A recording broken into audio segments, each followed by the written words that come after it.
Oh, hey everyone, and welcome back to the show. And for some reason, I'm not on screen, which is kind of weird because I should be. I have no clue why I'm not. So let's see if I can figure that one out. Nope. Oh, wait. No. It should work. This is great. Every single time I'm trying to do a show about how to use OBS, apparently I can't use OBS. I have no clue why that is.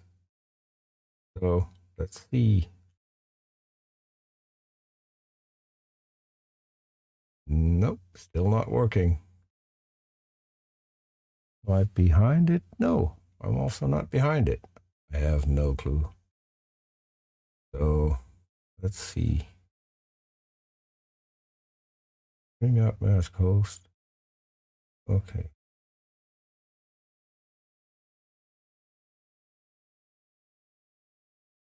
Ah, there we go. Now I'm on screen. It really helps if you're looking on screen. So yes, for today, sadly, Mark couldn't make it. So it's just me and Phantom because Phantom had a few questions that we wanted to tackle on this show. So Phantom, welcome. You look like a phantom too. So yeah, I need to fire up OBS in order to help you out. So you had two questions. One was, how do you get StreamYard integrated in OBS? How you can bring guests? That was your first one, and then you wanted to show YouTube comments on screen, which is we're getting an echo.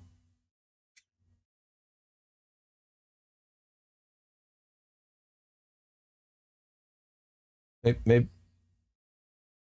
you have the stream running, maybe? Then you might want to mute that.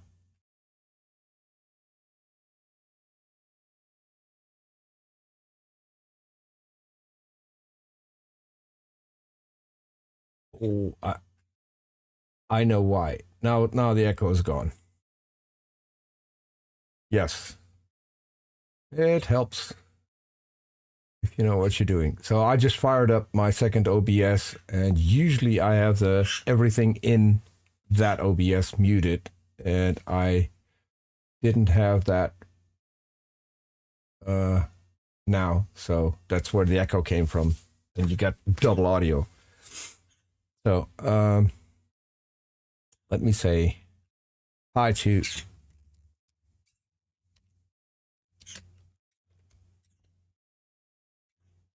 oh, that's not working.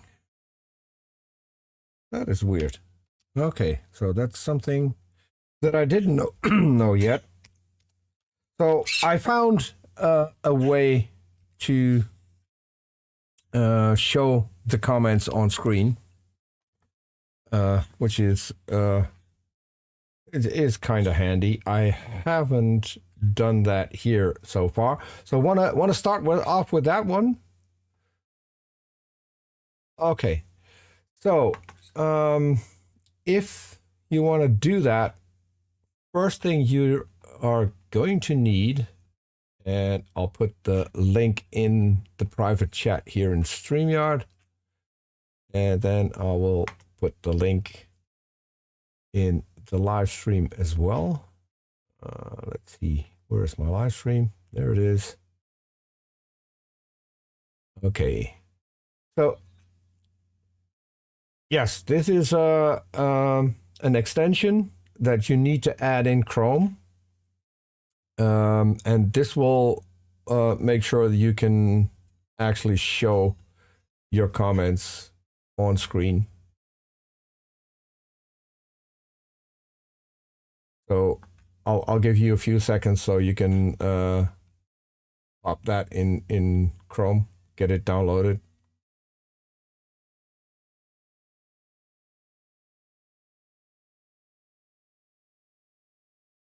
Yes. So, well, and there's another thing. If you want to use StreamYard, the preferred browser is Chrome for that one. So, it's always handy to use Chrome anyway. So, we have a missing mod. Missing mod. Did you kill your own show to be here? That wasn't my intention, just to end your show. That would just be sad. Missing mod. If you want to follow along, I don't know if you caught the whole thing. I just put a link in the chat to download the extension in Chrome that you're going to need if you want to show comments in OBS. So if you want to follow along, and I could show how that looks. So let me click a comment. So we have missing mod, and oh wait, yes, I have to copy the URLs. That's a downside though. You have to do that every single time. So let me go into, I put that.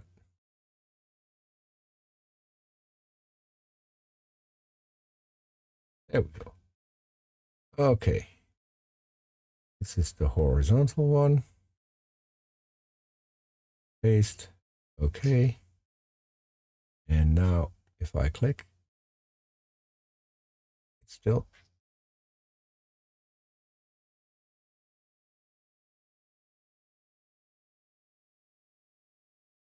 For some stupid reason, it's again not working. And it should. Oh, yes, it is working. But no, it's not. Okay, yes. I remember why that's not working. Oh, it should. This is really, really weird.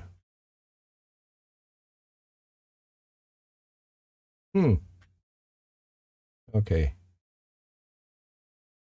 It isn't working because we're still, okay. There we go.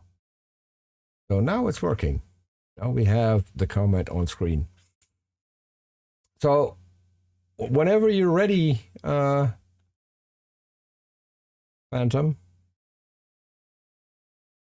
do you have it installed? Okay. So basically what you do is, let me see. I need to open this in a new screen, and then drag it up. So there we go. Okay. So let's go to this screen and then go to that. So this is what we're looking at right now. And as you can see, we've got the comments to the side. What you need to do is click on the three dots, pop out your chat. And if you look closely, you can see that on the bottom of the chat, there's a whole new thing popping up. That means that you have your browser installed correctly. So if you want, you can follow along on your screen. Now, if you hover over a comment, you'll see that it gets highlighted. Oh, Soot said he can't hear Phantom. I think Phantom, can you say something? Something. Soot, can you hear Phantom? I hope you can. Okay, so when I hover over this, and if I then highlight it, you can see that it comes up here at the bottom, but it now also comes up if I go back real quick to my screen. And now it doesn't show. This is really, really weird. Let's go clear. Highlight it. Why isn't that showing? This is so... Properties. Oh, obviously. No. There we go. So this is the reason why, because usually I don't have to do this. This is a new thing for me, so bear with me. Sure. So when you have that installed, what you see if we, let me go here. So why isn't it going to my other screen? There we go. So if you, for some reason, this doesn't work anymore. There we go. Okay, so at the top of the screen, you see here, get overlay URL. So if you click on that, you will get a URL. Yeah. Okay, what you need to do is copy that. Just copy the URL. Okay. Okay, I'll zoom out real quick, and then we'll go to OBS. What you want to do is, first of all, create a scene and call the scene overlay, that because you can add more to it than just the YouTube comments. If you create a scene called overlay, you add a browser source. So let me zoom in. So you add a browser right here. And you can call that YouTube comments. And then you click OK. So now you have a browser source. And what you do is you paste the URL that you just got in there. Mm-hmm. Then you set your width to 1920 and your height to 1080. And then the rest you don't have to bother about. You can just click OK. So now if you click on a comment, there you go. You can see that it'll show the comment on screen. Does that happen on your end as well? Yes. Okay. I'll have to play with the positioning of it, but it's showing up now. Okay. What I would do, what I would do is I would leave the positioning because what you can do is so this is why you create a new scene. If you put this in its own scene, then all you have to do if you create new scenes, you just add this scene to the scene that you have. And then if you just to see where it's going to be positioned, go to a YouTube chat and pull up a comment so you know where it's going to show up. So let's say that the scene is the one where you have your guests. What you do then is just go to add a scene and you go to overlay, click OK, and now it's showing up here as well. You don't have to make changes to your overlay. Yeah. And that is basically it. So now you can show your comments. On the bottom of your YouTube chat is a big button that says clear. If you click on that, the comment will disappear again. And Ah, it opened the link for me. That's not what should happen. Okay, I'll go to this one.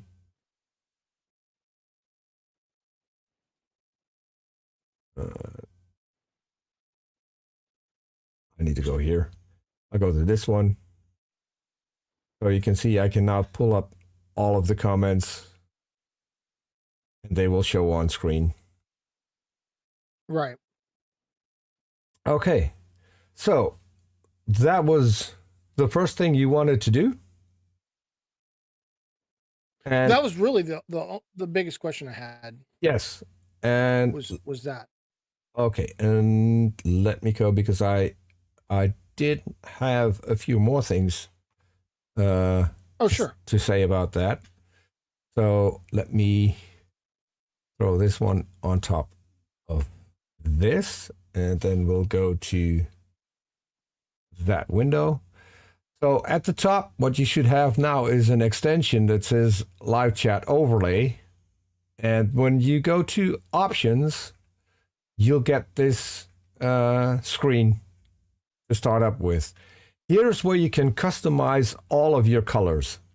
So you can, the outline, you can make your own colors, so you can make it fit your particular brand colors that you have on YouTube. All of that you can do right here. Okay.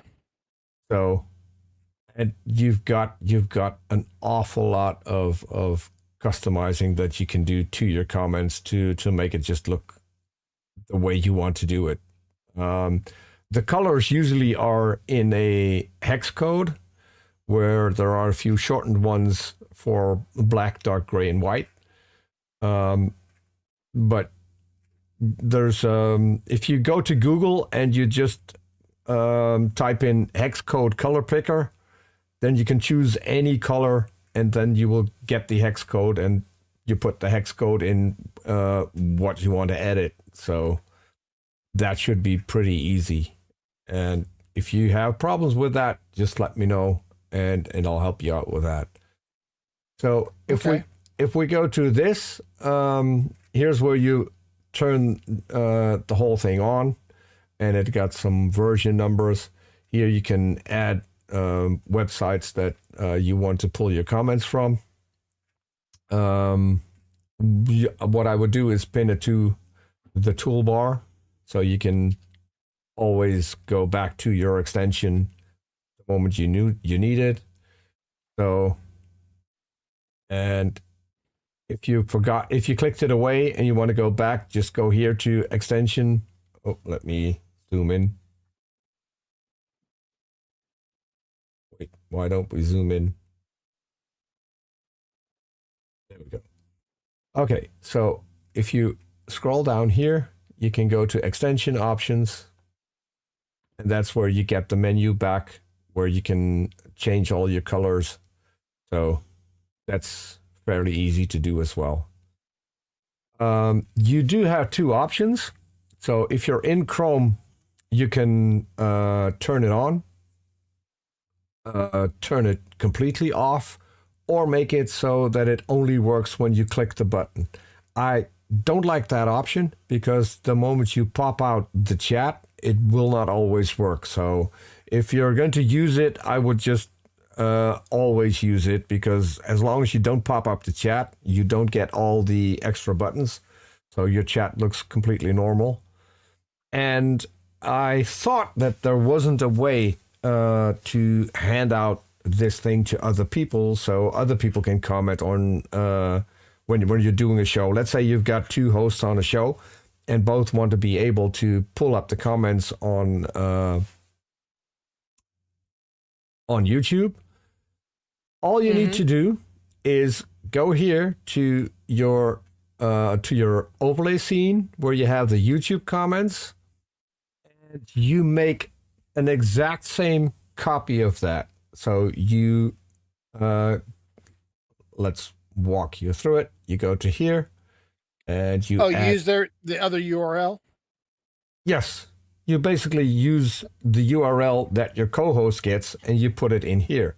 So you just make a new browser source, and you could call that YouTube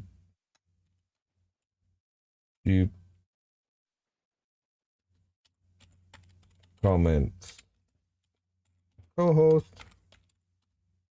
There we go. And then you can add in a different URL here.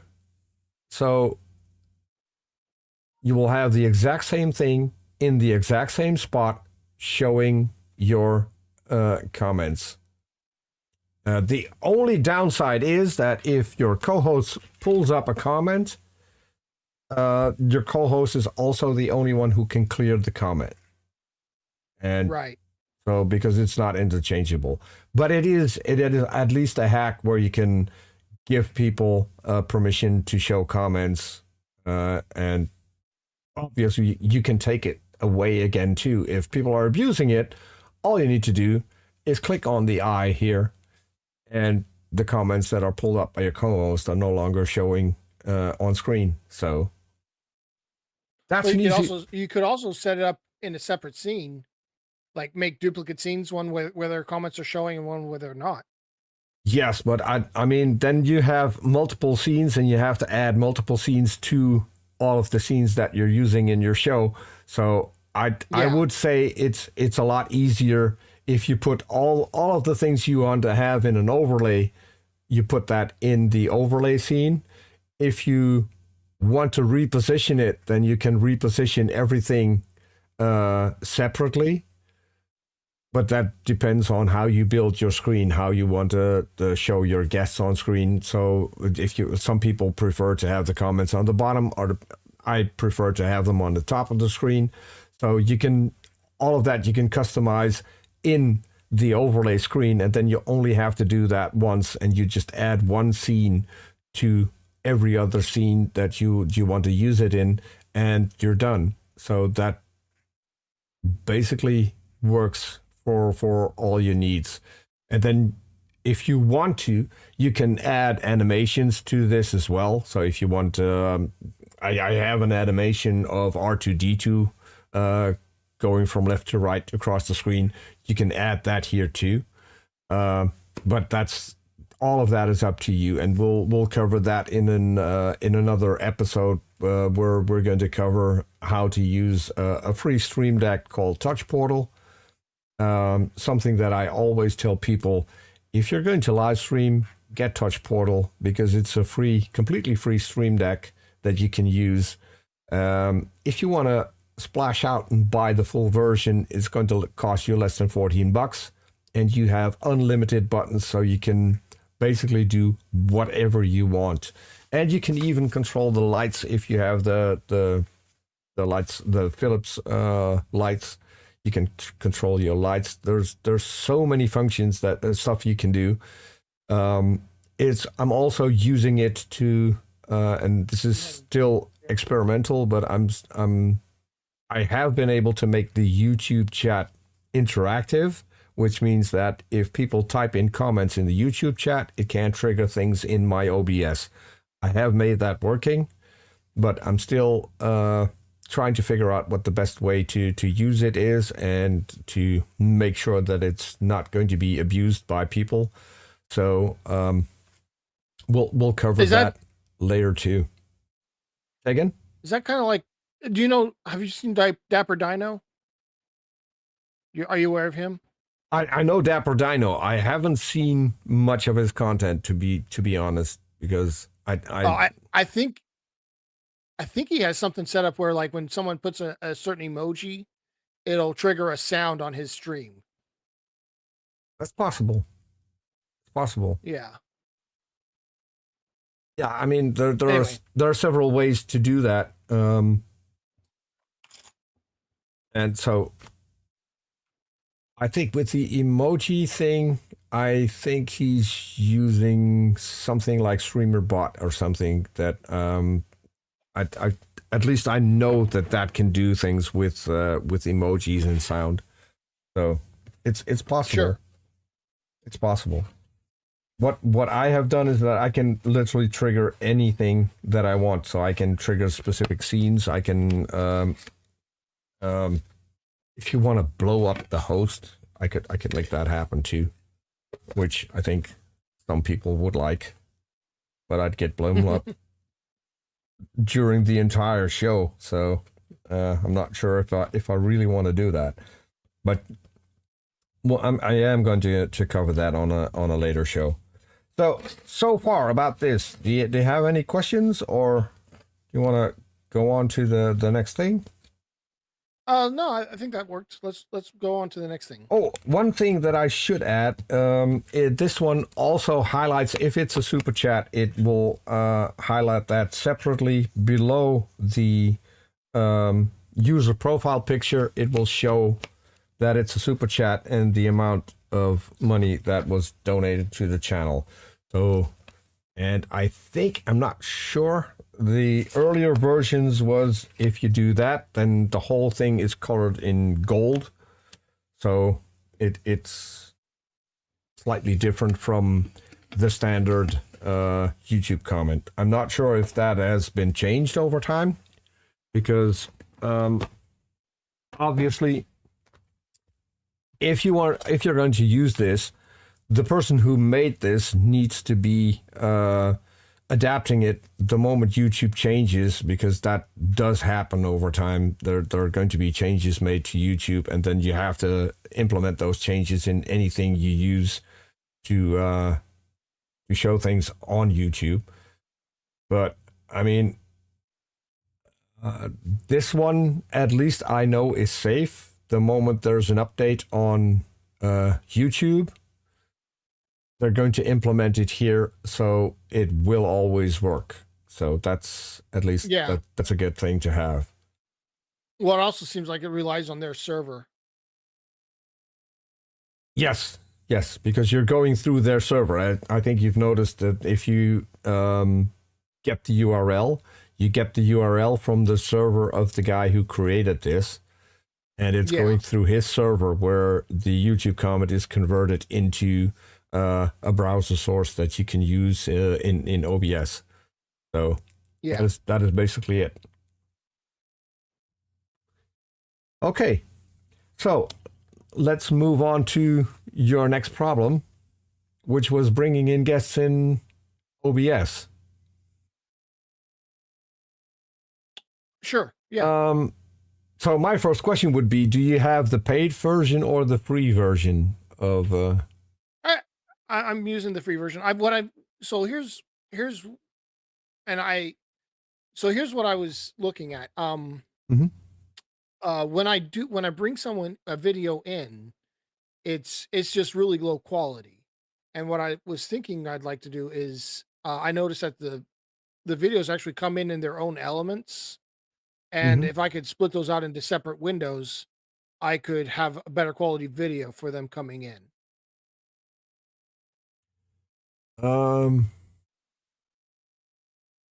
You could do that, but I mean, that would, first of all, it's going to be a strain on your computer, because then all of those videos come in separately, and your computer has to decode that video, then re-encode it the moment it gets into OBS. Another downside they're already coming. Yeah, another downside is, and I don't know if that is just me or if that is for everyone else too, if you have everything in a different tab, the tab that isn't showing will not be moving. And I don't know if that's just for me, but if I put another window over top of StreamYard freezes. So there is I haven't played around with that. Well, there is a workaround. You can minimize the window and make it where it's almost full screen, and that would be a workaround. But what I'm using is what you're looking at right now. I have a custom layout made in StreamYard. This one is for 4 people, and then I have another one for 6 people, because I also have the free version of StreamYard. And again, if I click here, you can see what the layout actually is. Yeah, that's similar to layout I have. Yeah. I think this is maximum size that you can actually use in StreamYard. And I agree with you that the video quality is not great because you're picking a tiny part of the screen. What I had before I was using this is slightly different, but that particular thing is broken at the moment. And what I had was this, which is slightly bigger. But right, okay. We're working on that, and the moment we get that actually working and we get someone to monitor StreamYard so it gets updated with every StreamYard update, that's when we're going to roll it out for everyone to download and everyone to use, because this still has a few additions that other things don't have, and I can actually show you, because there's a pop-up screen like this, and if I click on here are all the extra settings, and let me zoom in here. So as you can see, you can auto add the host and auto add guests right here if you either check or uncheck these two things. If you're hosting a show, that's a really good thing to have. If you trust everyone who's coming on, then you can automatically have them added to the screen. Another good thing is that when you enable, let me collapse this one. So if you enable this one, what it does is, so you can right here, you can move people around to a specific spot, which is quite handy if you're working with OBS, because then you can set everything up once and then just keep using it, and you don't have to do a lot, because you can have the pop-up screen open on the same monitor that you have your OBS. And if someone drops off, then you can either reshuffle who's on screen and where they are on screen. But the upside of this was that if someone dropped off, let's say they had to refresh the screen because their video's frozen or something doesn't work, or they have an internet glitch where they fall off and come back again, they will come back in the exact same spot. So, and that's a good thing to have if you have a regular co-host. Something happens to the co-host, then the co-host will still show up in the exact same spot, which is, if you set up all of your scenes ahead of time, then everyone needs to be in a specific spot. So that's where this thing comes in as particular handy. But yeah, as I said, for now at least, it's not working. We're working on it to see if we can get it back working again. So there is another option, which I haven't tried out yet because my computer at least wasn't powerful enough to use that option. And that is, I think it's called Video Ninja. So I will look into that as well. And then we'll do that on a next episode. I do know that it is, you need a pretty powerful video card in order to use that because of all of the encoding that's going on. But that is an option where you can actually bring in all of your guests in HD quality. It has the additional thing that not only is it good to bring in your guests, but you will also be able to capture the audio of each separate guest. If you're going to record it in OBS, you can have multiple soundtracks. So you can have a soundtrack for each individual guest, which is quite handy if you want to use anything afterwards or you want to edit it. And you missed something because someone got overtalked, which happens a lot if you have me on the show.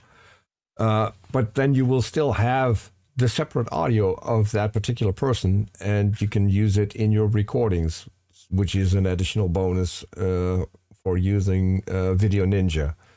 But I'll I'll have to try that out before I start telling people about it, because as I said, I know that it is going to be a strain on your computer. Go ahead. Sure. So I know that in StreamYard, the videos are already coming in separately. Like there are separate elements in the document object model. Mm-hmm. Let's see if I can find them. I'm looking through my document object model right now, just because I saw that somewhere. There it is. There it is. Does each video have its own audio? Do you know? No. Okay, so the audio is coming in separately from the video? Yes, in I think StreamYard? so. Yeah, I think so. Okay. Okay. All right. Well, that works. But that wouldn't be a problem if you're going to split those up. That still wouldn't be a problem, because you can have the audio of one person and then you'll have the audio of everyone else in the stream as well. So. Okay. All right. But well, I appreciate your help. I'm not entirely sure. It could be that the audio is separate as well. I honestly, I don't know. Yeah, I'd have to play around with that and see. What were you thinking of? Making a script where you can basically split the screen that StreamYard has? What was your idea? Yeah, well, so like it let me see if I can. I don't even know if I can present my screen on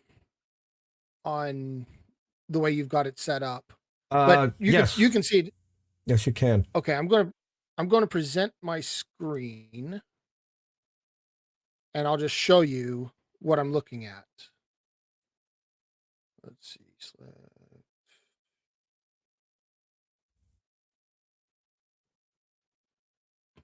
Okay, I've shared my screen.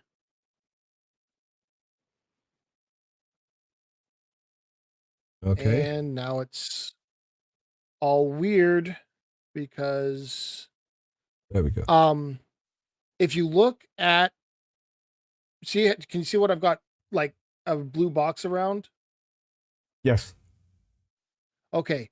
That is the video element in the document object model for my video that's coming into StreamYard. Mm-hmm. And I could write a script that would take that and throw it into a new window by itself, and it still comes through. I've tested that out. And so, like, one thing you could do is take that element for everybody's video and throw that into separate windows. And then you could grab each of those windows separately. And I haven't tested that out, but I think I think it would work. Well, so and if they have. So now I have a question, because as I said, we already have a script that basically does something similar. Sure. But if that is an option, and if we can get that working, we could have the best of both worlds and add in the functions that we have in our script. Because we also added a thing in where you can mute people. Let me see if this works. This does work. I'm going to stop sharing. If you've got a thing where it's muting people, then that's probably already grabbing that from the different video elements anyway. Yes. It's so they are So if you look here, it says mute guests. Oh, can you mute all the guests, or can you mute an individual guest?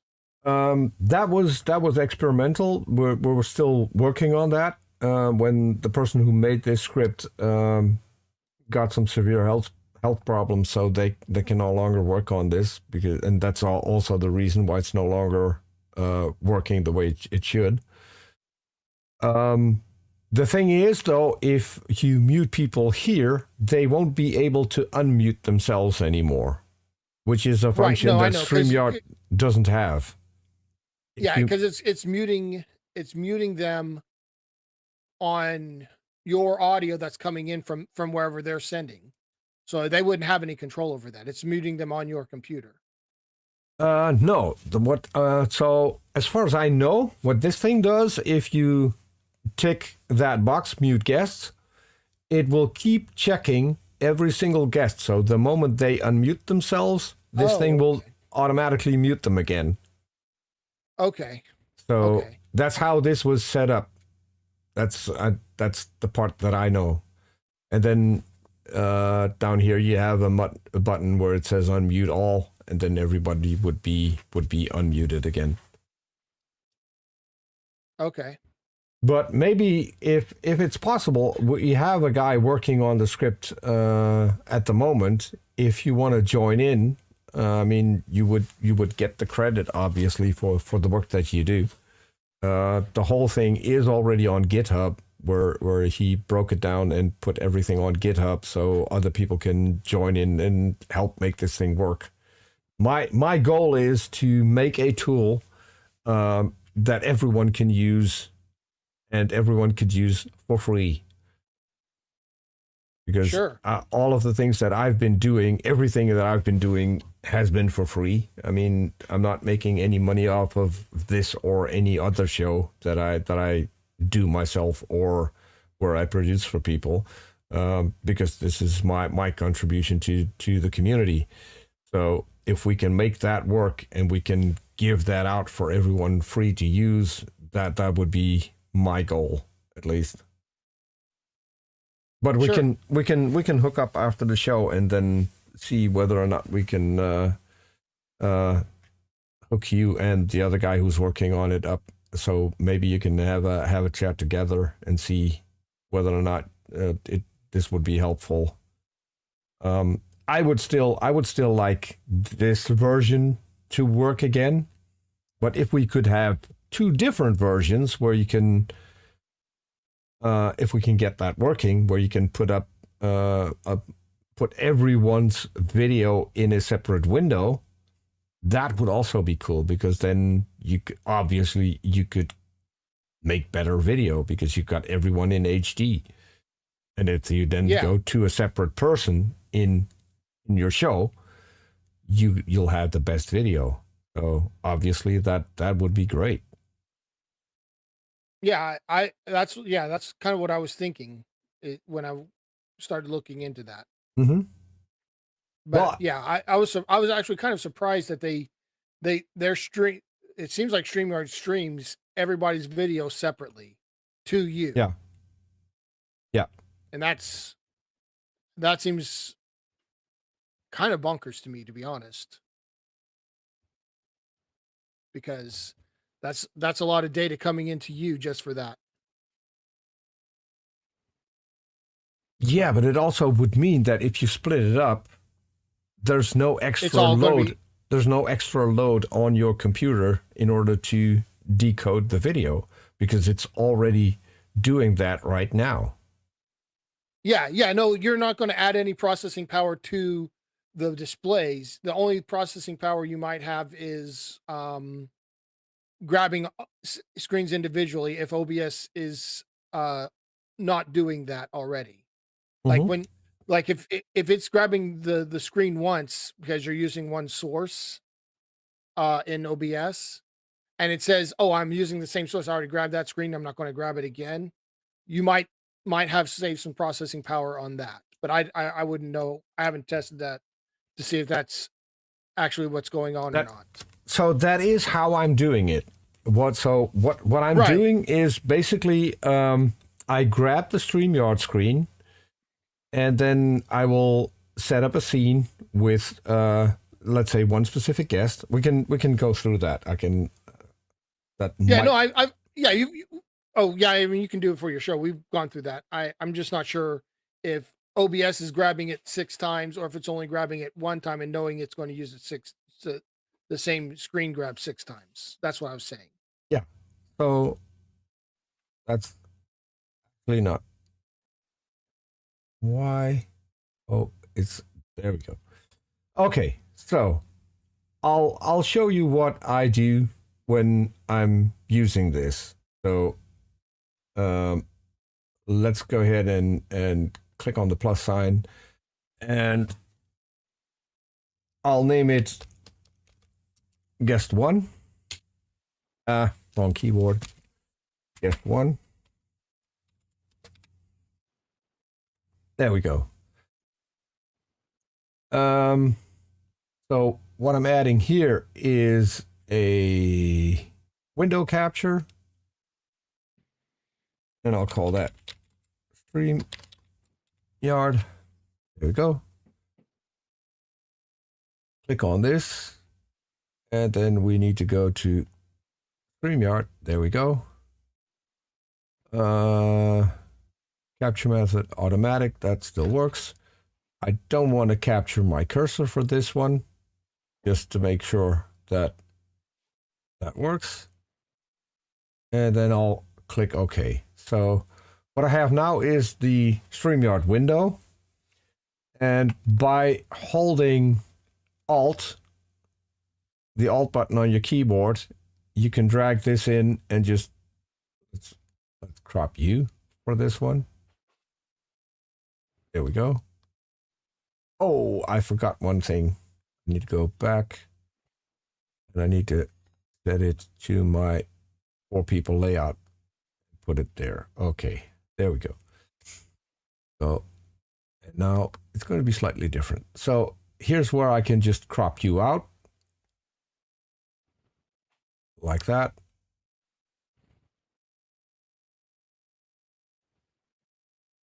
And from the bottom as well. And then I let go of the Alt button, and I can make you full screen. So it's not 100% perfect. Let me do that. Okay. Now it should be. There we go. So now I've cut you out, and I have you on screen in the scene called guest one. What I could do now, right. And what I want to do is lock StreamYard. So what I could add now is, let's say I want a specific border around every guest. I can put the border on top of this as well. So do I have a border that I can use real quick? I think so. Let's see. I'm using borders for Aaron Ra's Blasphemer's Bible. So another thing that I want to give out as a tip, and I'm just noticing that what I'm doing is not showing in my vertical scene. So, well, you've created that scene, but yes, didn't show up in yeah, it doesn't show up in the vertical. So that's a thing that I need to work on for next week, that I have to do everything twice, which isn't that handy. Okay, so what you can do if you want to add anything, you can click on the plus and then go to image, and then you can add an image.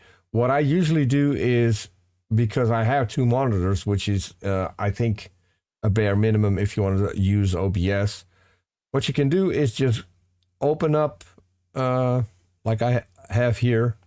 I opened up a tab with my sources for the show with On Raw, and all I need to do is click on this, drag it over here, and drop it. And so now I have the border around you. It's a fixed border that I've already made. So, but just to show people how this looks, if I put the border over top, and then I can, if necessary, I can shrink you down just a little bit, so you would be filling up the border quite nicely. Go to this, and then if you use your arrow keys, you can slowly move things over 1 pixel at a time, so you can have it nice and centered. And when you're done, you click the lock button, and you're done. So now we have our guest 1. So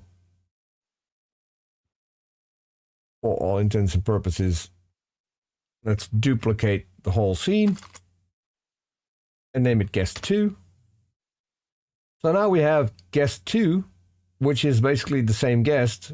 And all we need to do now is click on, no, we need to delete this one, the StreamYard. We go back to number 1. We right click and then go up top to copy. Go to our guest 2, right click and paste as reference. That will be using the lowest amount of processing power because you're basically using the exact same source that you already have. And right, okay.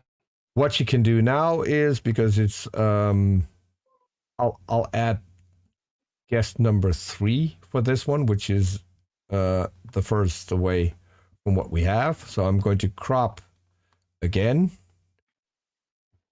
move everything over,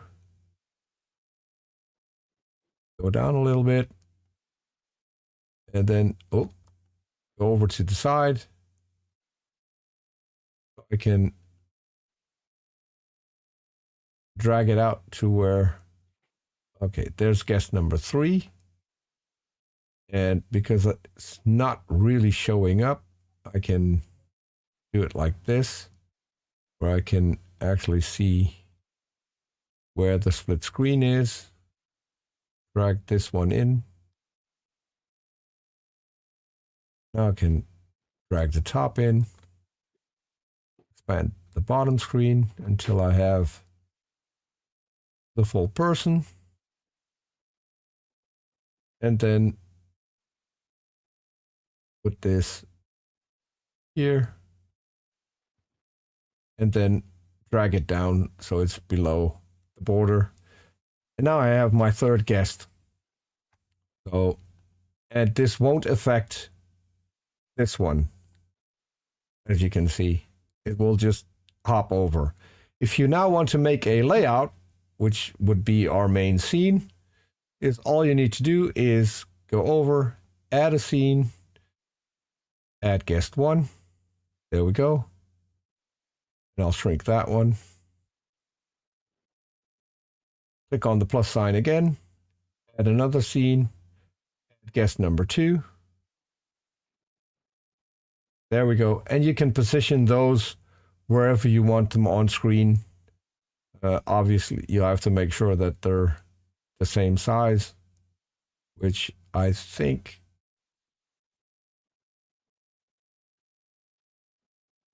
Okay. You can do that in the edit transform if you want, if you're OCD like me and want it to be pixel perfect. Yes, you can do that too. So, but this is how you bring in your guests. And so let's say, so I have this now named as scene. Let's make this one, rename it, rename, there we go. Now I can name it, 2 guests. There we go. Rename. I keep doing that for some stupid reason. 2 guests. There we go. What I want to do is put the overlay on top. Make sure that if you have a YouTube comment put up, that it always shows, even if let's, oh, the other one, this one. Let's say you have your guest here, your YouTube comment will still be showing. Mm-hmm. So if you then, what I always suggest is make one scene that has every single guest on it. Let's say if you let's say you want to have six people max on screen, create that scene first.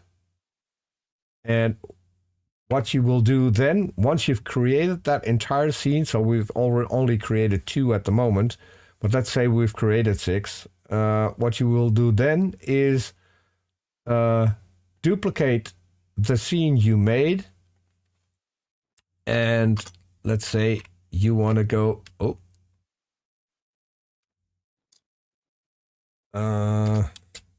guest 1. That's the easiest way to do this. So I need to name that host. So the host is probably the person who's on screen first, and then we'll add in all of the guests.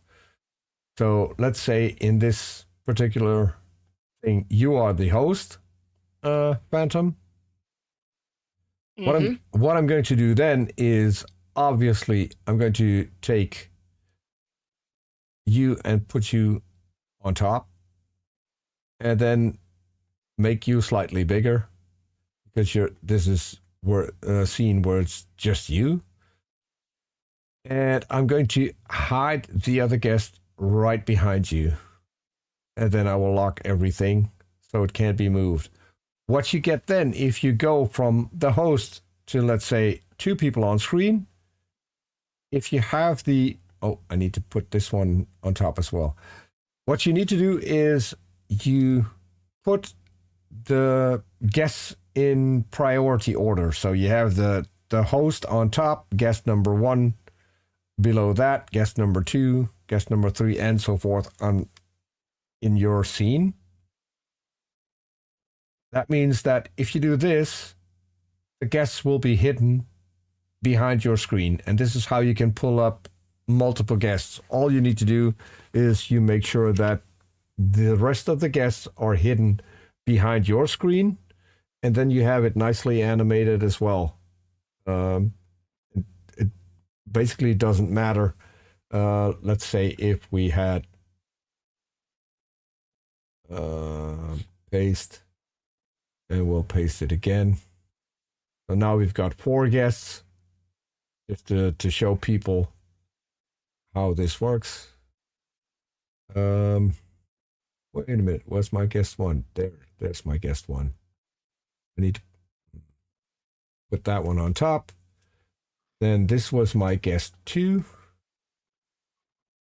This is my... I need to rename that one. There we go. So we can keep track of everything. Guest 3. This one renaming to guest 4. So if you have this configuration, what you're going to do is make it like this. Oh no. Oh, I made a mistake. Hold on. I need to delete those because I can't do that. I need to copy this one, rename it. That was my guest number 2. It will only paste as reference. Okay, that helps. We'll do it differently. We'll go here. We'll go duplicate and make that guest number 3. Okay. And then we'll duplicate it again. And make that guest number 4. So now it'll work.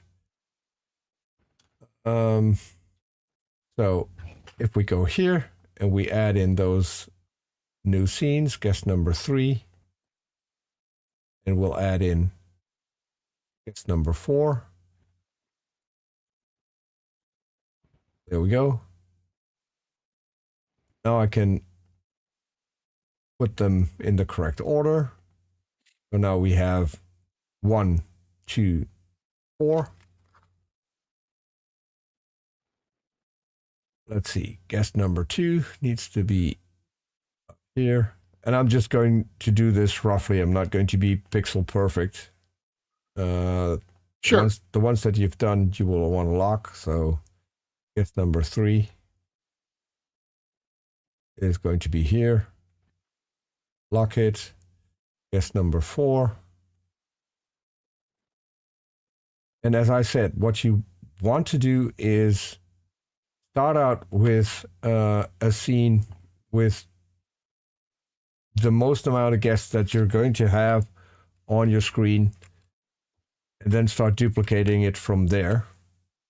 So what I'm going to do is I'm going to delete the host screen.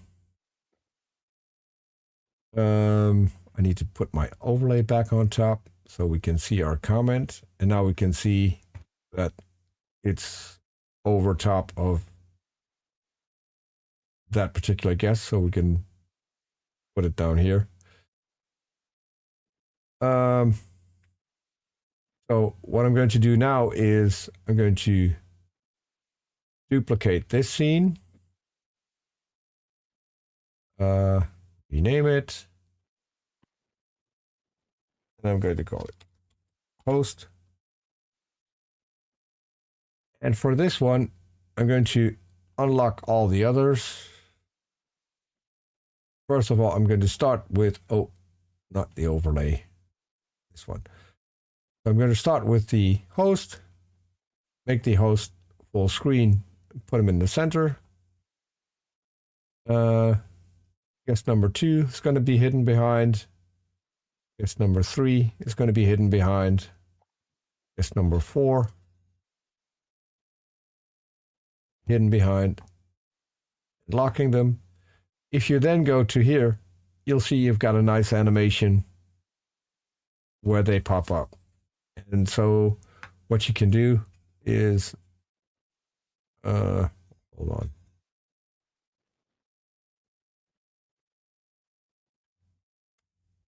This was now 4 guests. Okay. So let's duplicate this one and make it 3 guests. Okay. Duplicate. No, we'll go to 3 guests first. So 3 guests, which means that we need to hide one of the guests. The way I usually do that is I'm going to hide it behind the last one before it. And so I'll put this one in the middle here.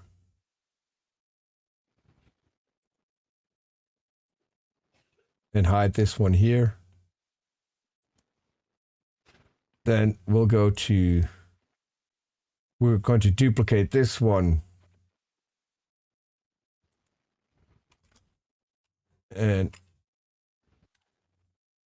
name that one 2 guests. Pull it up like so. And I'm going to, let's say I want to have my second guest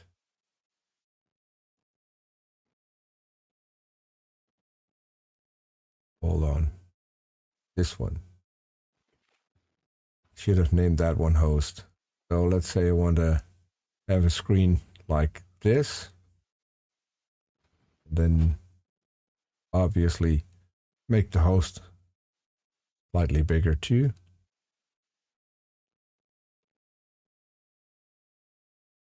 Then I need to hide my other guests behind guest number 2.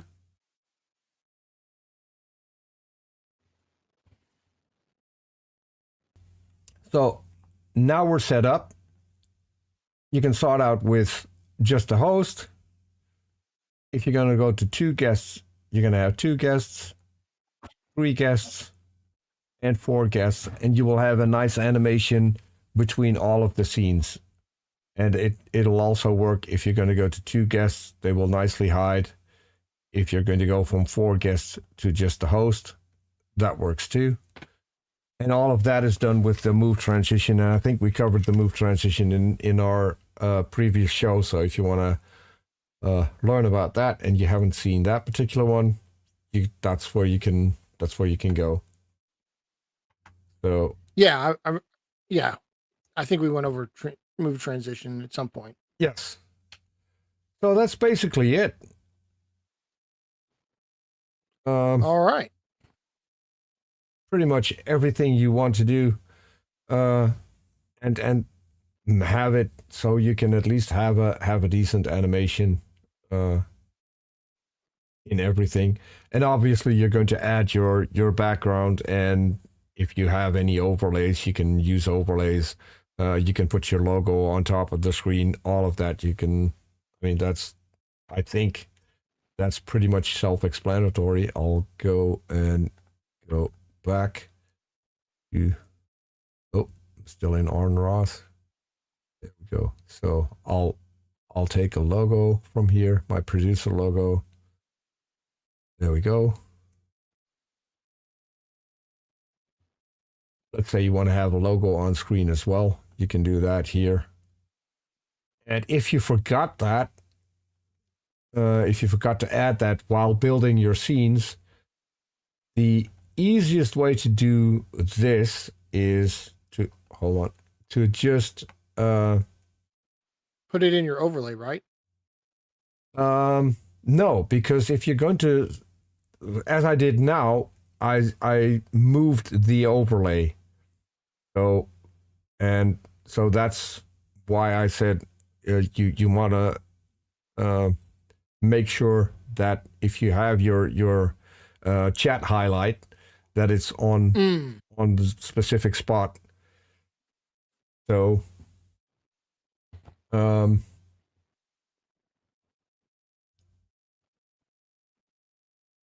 just put mine into studio mode. I wasn't supposed to be.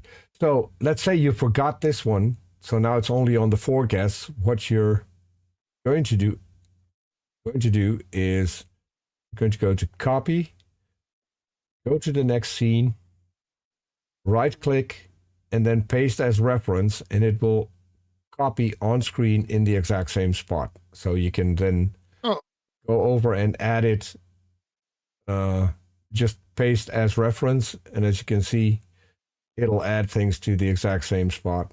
I'll put it here as well. So now if I zoom out, I can show you. If you now move, I have to lock it on every screen as well. If you now go from one scene to the next, the logo will just nicely stay in place. It's not going to move because it's in the same spot in every single scene. No matter where you go, that'll stay fixed. So that's an easy thing to know. If you paste it as reference, it's going to be pasted in the exact same position. If you copy it and you paste it as a duplicate, you'll have to set it all over again, and you're never going to get it right on every single screen, because the way you resize stuff in OBS isn't 100% perfect. So this is an easy way to get around that. Sure. Just so you know, for those that are watching, if you do accidentally paste it without reference, you can also copy and paste the transform. Yes, you can do that too. But this is the easiest way. I mean, it's once you've done that once, and you keep doing it for everything you add, at some point you will just it will become second nature to know how you need to copy and paste it in OBS. So that shouldn't be a big deal. So I think we covered everything, right? Yeah, I think so. Great. So, and I'm still kind of annoyed why some things didn't show in the vertical screen. Because you never changed your vertical scenes. Ah, yes. You've only been. Yes, I've been looking, but so it did show on the show. It just doesn't show in my example vertical thing, because for that you have to set up every single scene separately. If people want to start doing that, start streaming in vertical and horizontal at the same time, you're going to need all of your artwork, both horizontal and vertically, and you need to set up every single scene. But I'll cover that in a later show as well, if people want to learn how to do that, because the upside of doing this, the downside is you're going to need a lot more processing power on your computer when you do dual streaming, and you need a decent internet connection as well, because obviously there's going out twice as much, so you would need double the bandwidth in order to do this. So if you're already struggling with your OBS connection, with your internet connection, where you're already at the top of your maximum bandwidth, then I don't think vertical streaming is a thing for you. If you can do that, if you do have a decent internet connection, then you can stream both horizontally and vertically. And a lot of people that I talk to say, well, I don't need that because I already stream horizontal and everyone is watching me there. And that is correct. The upside, however, if you're going to stream vertically, it's going to be in everyone's shorts suggestions. So you might pick up subscribers that you weren't aware of before, or that weren't aware of you before, because they will get even an entire live stream in their YouTube Shorts suggestions. So it's a great way to gain a few more subscribers. And obviously there are going to be people who are watching you on a phone. And I have heard some people just don't want to turn their phone horizontally. I don't know why. I'm a boomer, I don't know. so I'm not using my phone for anything on the internet, because why would I want to have a tiny screen if I can have a decent screen? Well, I watch live streams when I'm out on the road or whatever. It's like if I'm not at my desk or at my computer, I'll watch on my phone. But I like to have it in horizontal position, because then I can see the chat too. Yeah. Well, and I mean, so I hate a mobile phone, period. I don't like, if I go out, one of the things that I do is, just like I grew up, when I'm out of the house, you can't call me because I'm out of the house. And everyone I know already knows this. If I'm not answering my phone, I'm out. I'm not taking my phone. I will take my phone on longer trips, just in case I would need it along the way. But usually when I go out, I go out to relax. I go out in nature. I take my camera and see whether or not I can spot something that I like. Sure. So I don't want to be interrupted by a phone call. So that's my reason for not taking a phone. I mean, I know I could put it on silent or on vibrate. I'm not taking a phone. I just want to do whatever I want to do, and then I'll get back later. So, but I mean, I think it's streaming in vertical is a good addition, especially now where lots of people are watching stuff on their phones, and since everyone's streaming at a different time, it just could be that someone is at work and is still able to listen to a stream. So yeah, I think it's a good addition to have, and that's why I at least added it for this show. I'm going to add it to my own shows as well once I finished up the artwork, because it is a lot of work. The intro, the outro, right. You have to make everything fitting for a vertical screen, and then you have to set up your scenes. And for people who have seen my show, I basically have a studio where I'm with my co-host, and then I have a big screen in the back where my guest is, and then I can zoom in the camera to my co-host or me, or to the big screen where my guest is, so I have my guest full screen.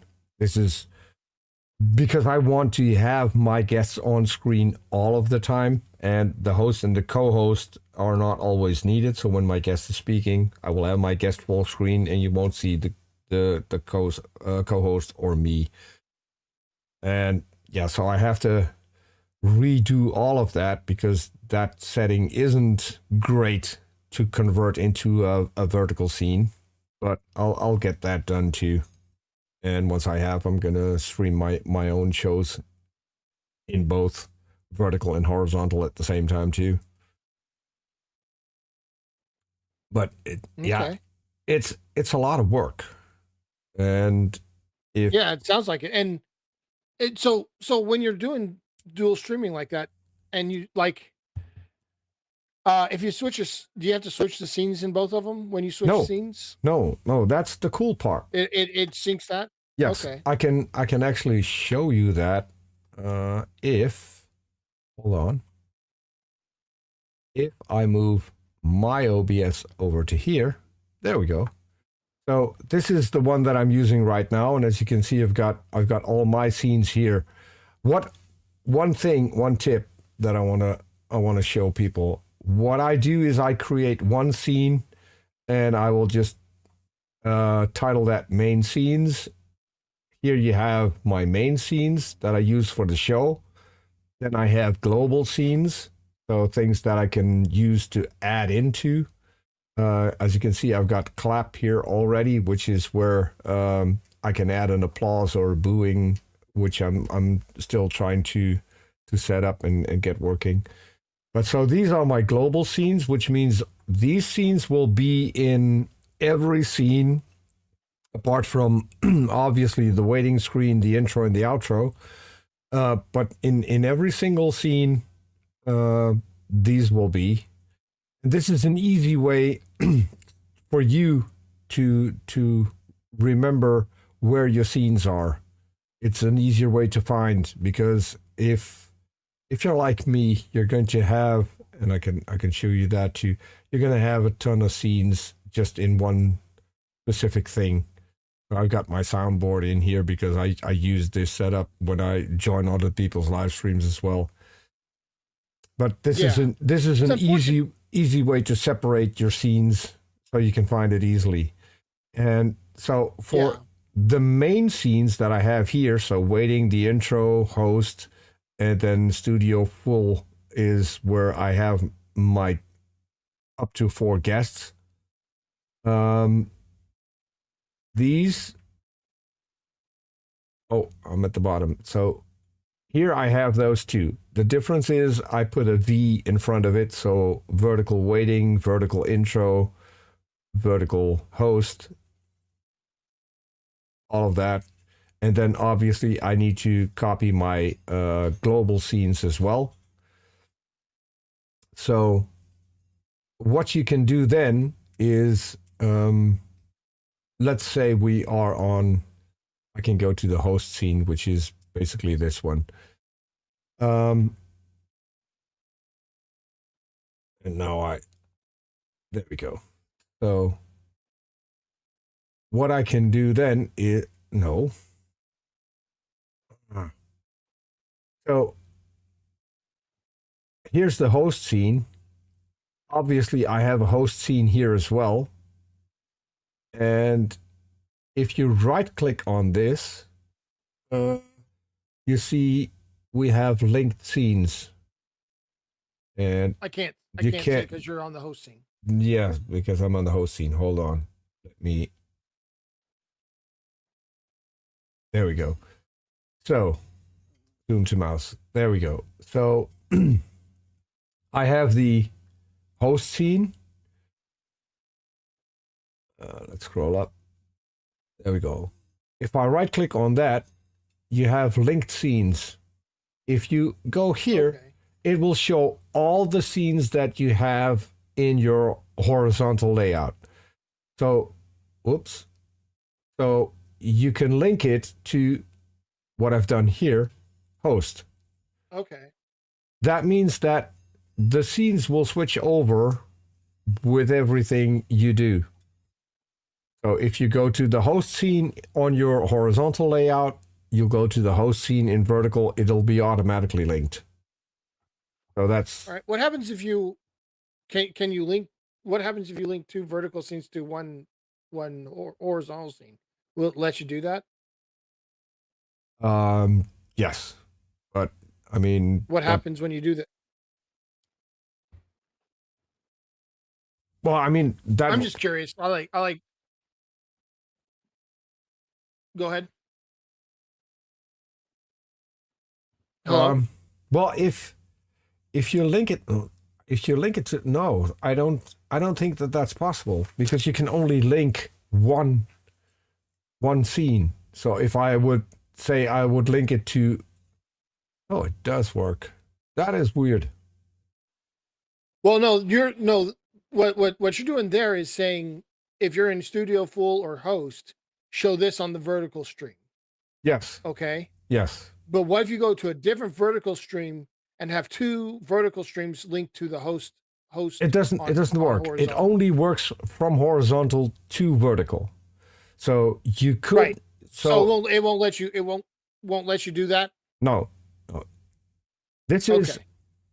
It is just tailing what you do on your horizontal because you will still do your entire show by going through your scenes in the horizontal thing. So it doesn't matter. The vertical scenes just trail along with the rest. And if you have a scene in your horizontal that no, if you link two scenes to one horizontal, I think that might give you problems because what's the vertical one going to do if you click on that particular horizontal scene? Yeah, that's what I was asking. What happens if you do that? No, it wouldn't be a problem because let's say if you had two vertical scenes that would be linked to one horizontal scene, no matter. Yeah. This is a weird problem that I haven't thought of. I have. Yeah, let's try this out. So I've now linked. No. Don't do that. Link that. Unlink. Well, yeah, you've linked it to Studio Full. Do you already have one that's linked to Studio Full too? Yes. Okay, so now switch to Studio Full 2. No. In your horizontal scenes. In my oh yeah. There we go. See, and now the first one is showing. You see that? So it's still showing the host. I can't see. Yeah, I can't see the vertical screen. No, you can't see that at the moment. Hold on.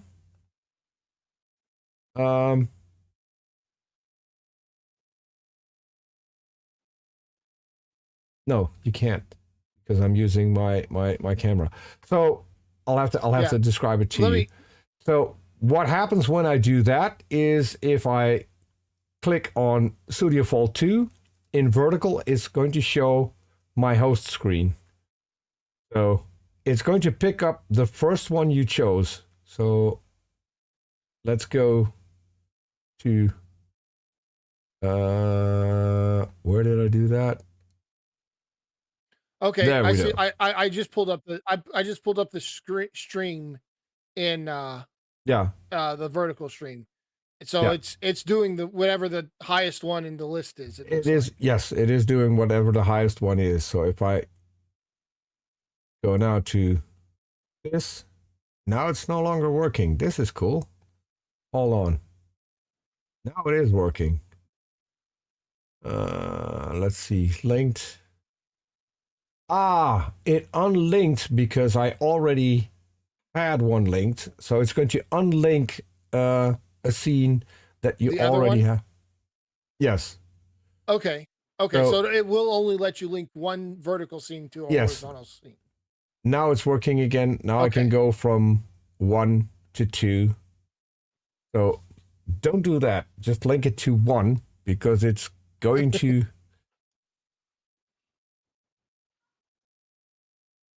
Oh, Soot Kettle. Okay, Soot Kettle has a request. So let me see. Let me move my OBS back down here.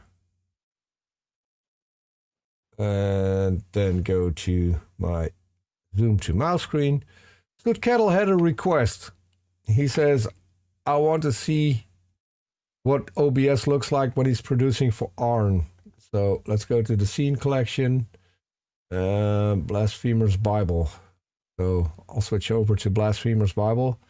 This is my scene collection for Blasphemer's Bible. That's basically it. I have everything separate. So the Zapdos that's moving on top of the screen is in a separate scene. Like and subscribe is in a separate scene. This is an older scene collection, which I'm going to redo anyway. But yeah, this is basically it. So it starts out with the waiting screen, which is the crawling snake that I made for Arn, and then the intro. And from there you go to the host, and here you can actually see what's happening, because it isn't hooked up to StreamYard at the moment because it's not picking up the show. This is linked to Arn's StreamYard, not to mine. So here you can see if there are two guests, you can see that everyone is hidden behind, and then in the middle you have a scene where we can actually show pictures or video if you want to do that on the show. But here I'll switch over to my other stream deck as well. So, and here you can go, nope, that's not going to work because it's not hooked up to this OBS. So, another thing, let's go back to this one. There we go. So, if I go through everything, you can see how everything is moving around until we get up to the full amount of guests. Because I'm using the move transition, it'll show everything the way I wanted to show it. And let's say, so here we have, and I can't show that because, oh, hold on. I could show that. So here I have the things that I show on screen. And that is, oh, wait, it wasn't. Wait a minute. Oh, I have those in a different scene. Hold on, let me see. Not in this one. I think there we go. So I think Sutkettle was asking if you could capture your OBS next time you produce to see like how you do it in action. Oh, well, so first of all, I don't know if I could just do that without asking Arn for permission. Well, sure. But it would be pretty dull because I don't do an awful lot. The only thing that I do is set it to the amount of guests that we have on screen, and then basically let it stay there, unless someone drops off or someone else joins. And other than that, the only thing that I do is pull up the comments on screen. So that's not really that interesting. The only thing that I do is this thing, and that's done. No, this one isn't done with, this one is, oh, hold on. It is done with a filter, but it's here.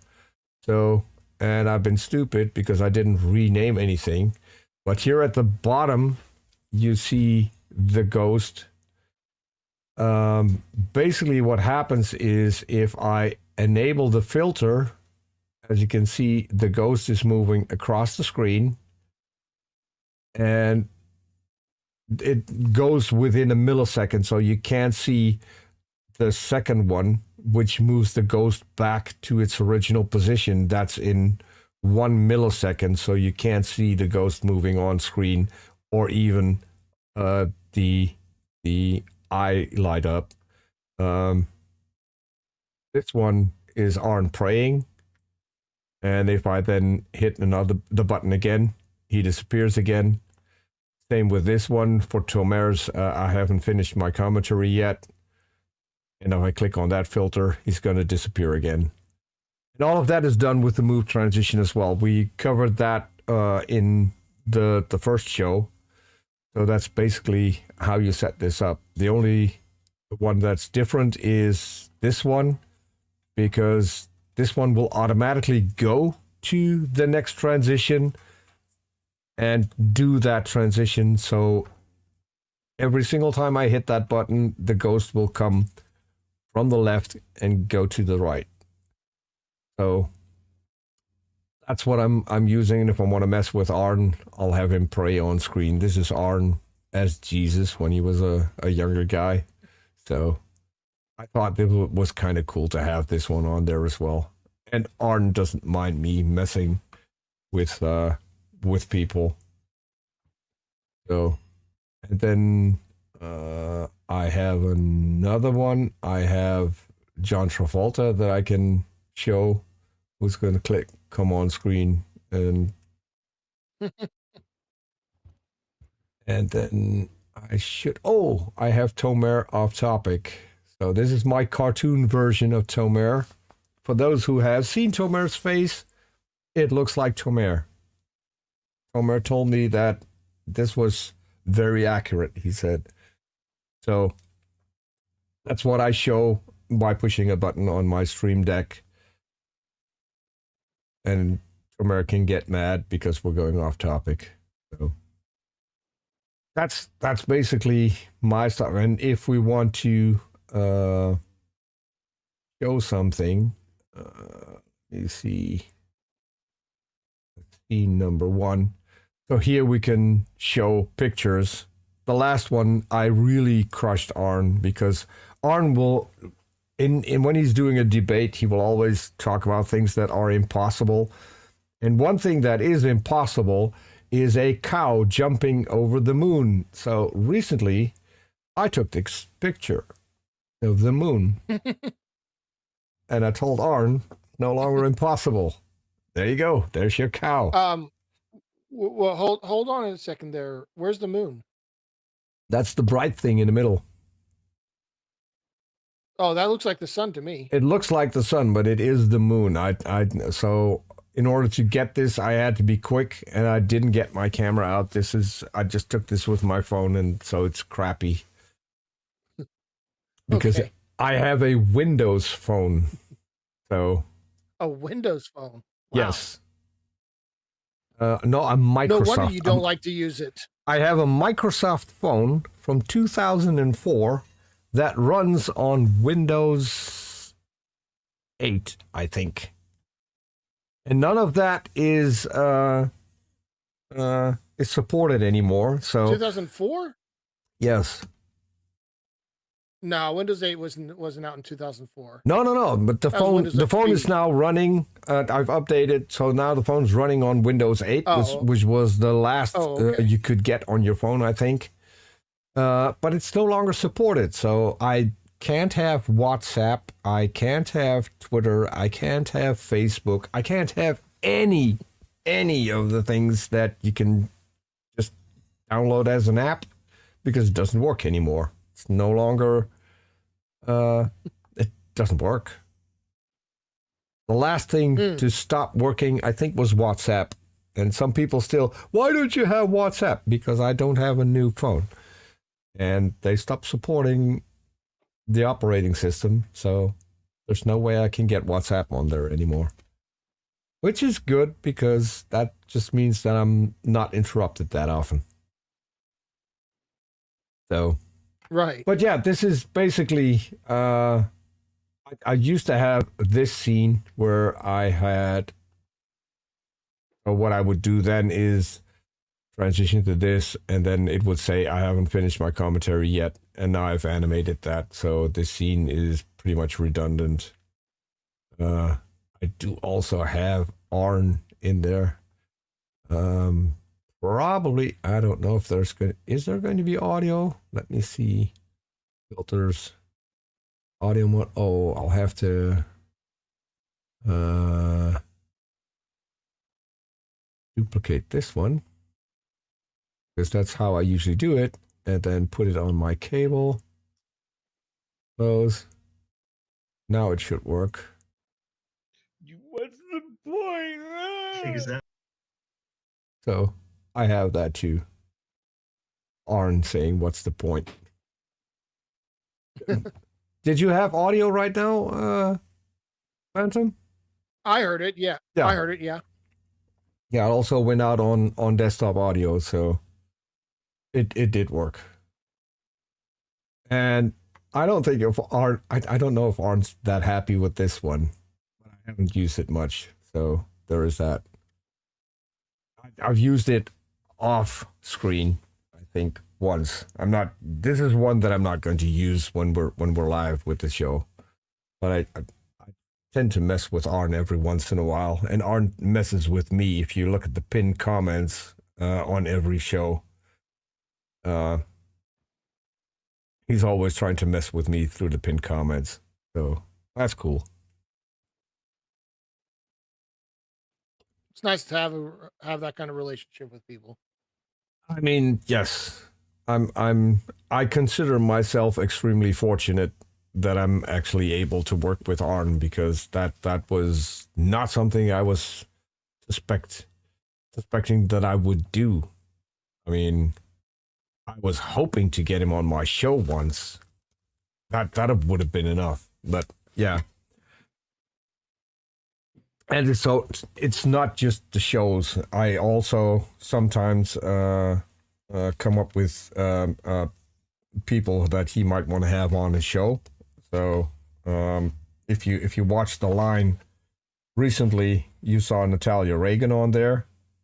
I hooked Natalia and Arn up, which is one of the best things I've done so far, I guess, because I think they make a great couple for doing live shows. So that's another thing that I do. I do more things than just produce his shows. I can actually say that I am a producer for Arn's channel. I do a lot of the work backstage as well. So. You should get Kem on there. Who? Kem. Kem? Well, yeah, Kem. I mean, I like Kem. I mean, we're friends. I'm not sure if so for the Bible show, Arn did want to have people who are well versed in the Bible and who so everyone on that show is doing their homework before a show. The only one who doesn't have to do homework is Arn and me. Although if people want to show pictures on the show, then I have to set that up ahead of time too, because I always ask people to send me whatever they want me to show on screen during a show beforehand, so I can set everything up so I don't have to do that while we're live, because I'm also monitoring the chat. But yeah, right. the people who work on who are part of that show, all of them read through the chapters that we're going to cover and come up with relevant comments. So, and so Lilith, my co-host, is on there because I know she knows about half of the Bible. She has that memorized. So, right. I thought she was going to be a great addition. I don't think that Lilith has to do that much homework. 9 out of 10 times she will know. If you even say the verse, she can tell you what's in there without opening a Bible. So, and then, yeah, basically everyone else is a scholar of some sorts. And so that's what Arn wanted to have on the show. So sure, I didn't mean on Blasphemous Bible. I was just saying I think he could do well on The Line.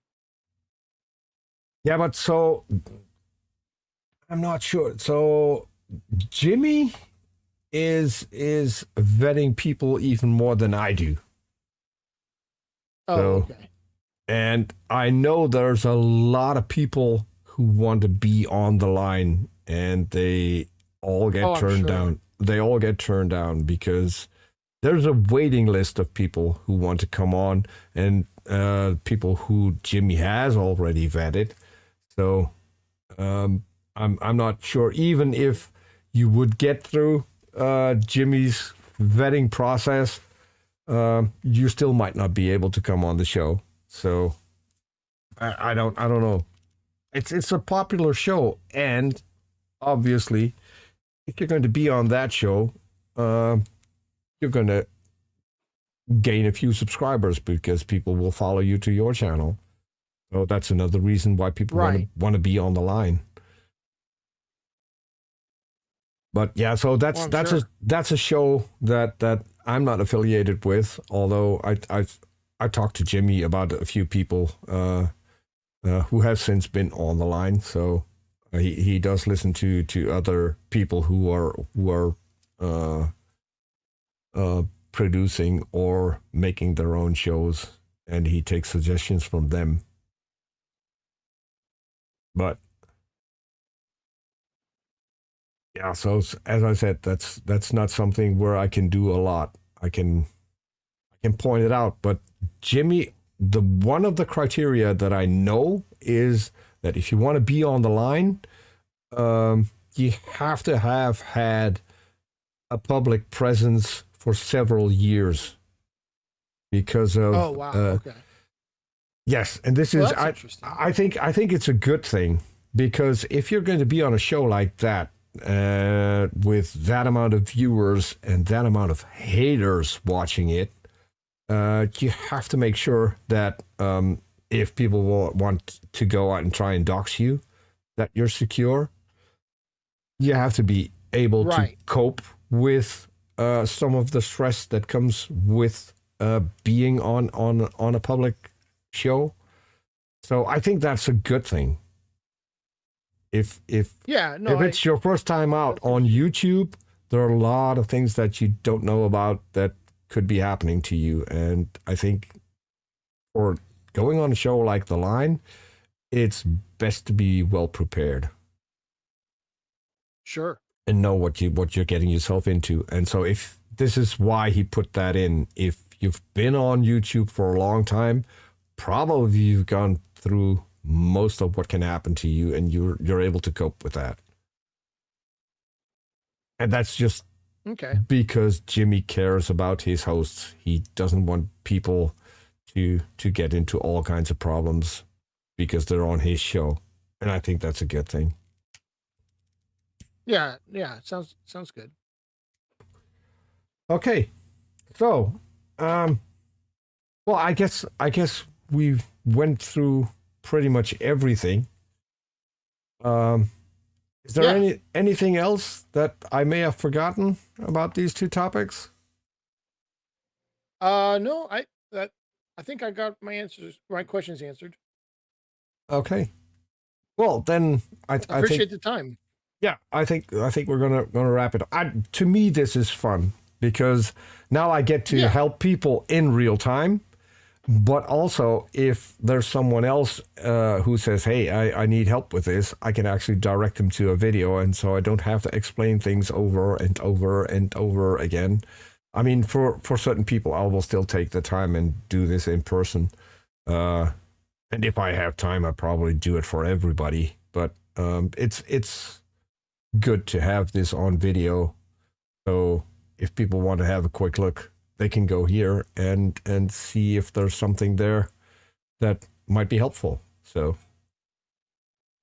yeah, and that way you're not saying the same things. And if they still have trouble, they can always ask, hey, I'm not didn't answer all my questions or whatever too. I mean, the amount of times that I've told people how to do things, I can't even count. When COVID hit, I started helping people, I think 3 or 4 people a week when it just hit, when everyone was now having to do everything online. Yeah, that was a big thing. I mean, I don't mind. If I can help someone out, I'm more than happy to do so. So this is fun for me. I'm glad I'm in a position where I can actually do it. Yeah. Okay. Well, then I want to thank the people in the chat, which is Suit Kettle. I haven't seen Missing Maud dropped in for a brief moment, but I don't think she's still here because her show's still running. So yeah, there's 4 people watching, so there's more people watching. Okay. At least. Well, one is you, one is me, so there's one other person watching. So I'm gonna guess since Soot's here, it might be Deviant, but we don't know. Oh yeah, maybe so. It's possible. So. At least to you, Phantom, thanks for being a guest. I really like it that you took the time to drop in. Deviant I appreciate you giving me the offer. Deviant is on Kentucky Atheist. That's it. Is she actually on it or just watching it? I don't know. It could be that she's on it. She's joined the show a couple of times. I at least that's what I don't know. Oh, she's watching it. Okay. She's watching. Okay. And for everyone who watches this, thank you for watching. Don't forget to hit the subscribe button so you won't miss any other future shows. And since I still don't have an outro for this one, I'll just play the intro. And I'll catch you guys next time. Bye, everyone.